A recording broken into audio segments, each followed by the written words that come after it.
selection was a lightweight, sleeveless pink sweater trimmed with shiny gray ribbon.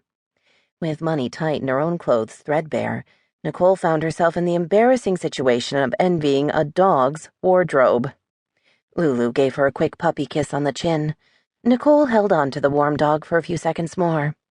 Her relationship with Lulu was the least emotionally charged moment in her day thus far, and she was determined to enjoy it. Pam, a pretty brunette with an easy smile, wore a loose, short-sleeved dress over her leggings and workout tank. Unlike the other clients who came in for the noon class, Pam didn't walk over from an office. Nicole knew the other woman had held a job at her husband's company years ago. She understood how a small business worked and often gave Nicole sound advice. Aside from that, Pam seemed to have her days to herself. Right now, that sounded like a dream come true. "Who's coming today?" Pam asked, as she pulled the blanket out of the tote and folded it before setting it in a corner of the room. Lulu obligingly curled up, with her long legs tucked gracefully under her body. Nicole knew the dog wouldn't budge until class was over. She supposed the sweet temperament and excellent manners made up for Lulu's odd and faintly sci-fi appearance. "Just you and Shannon," Nicole said, clicking on her computer's scheduling program to confirm. She was actually relieved to have a smaller class. Lately, she was so damned tired all the time. Pam and Shannon could have run the workout themselves, so there wouldn't be pressure to stay on top of every move. Even better, all 3 dropouts had come in early that morning. The studio had a strict 24-hour cancellation policy, which meant she was going to be paid for 5 students regardless. She accepted her momentary pleasure, even though the thought made her a bad person, and vowed she would work on her character just as soon as she figured out how to fix what was going on with her marriage, and got more than 4 hours of sleep on any given night. Pam had slipped off her sandals in preparation for class, but instead of putting on her Pilates socks, she turned to Nicole and grinned. "Want to go to lunch?" Pam's smile was infectious. Her hazel green eyes crinkled at the corners, and her mouth curved up. "Come on," Pam teased. "You know you want to."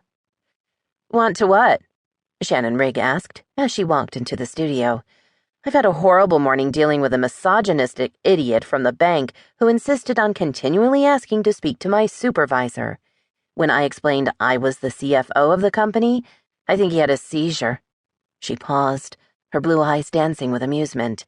I offered to send him a scanned copy of my business card, but he declined. Then I told him that if he didn't get his act together, I would be moving the company's $400 million account to another bank. She paused for dramatic effect. I think I made him cry. Pam held out her arm, hand raised for a high five. "You both constantly impress me. Nicole juggles her husband, her 5-year-old son, and her growing business. You're busy frightening men who really should know better. I, on the other hand, will pick out my dog's wardrobe for tomorrow and make biscuits from scratch. It's sad." "I don't even know what you put in the bowl to make a biscuit," Shannon admitted, as she gave her friend a high five, then turned to Nicole. "Do you?" "Flour, water, something else." Shannon laughed. "Yeah, that's where I would get lost, too. It's the something else that always gets you." Nicole thought about how Pam had described her. Juggling sounded so perky and positive. Unfortunately, most days she found herself cleaning up what had fallen and shattered, rather than keeping her plates spinning in the air. Okay, that was a confused and slightly depressing analogy. She really needed to think more positively, and maybe learn how to make biscuits. Shannon had on a tailored sleeveless dress and 3-inch pumps. Her legs were bare and tanned, her hair a glorious tumbling mass of auburn waves that fell past her shoulders. She wore expensive watches and elegant jewelry. She drove a BMW convertible. If Nicole could pick, she would want Pam for her mother and to be Shannon when she grew up. Only at 30, Nicole had a feeling she was about as grown up as she was going to get. "Wait," Pam said as Shannon headed for the small dressing room next to the restroom. "I thought we'd go to lunch instead of working out."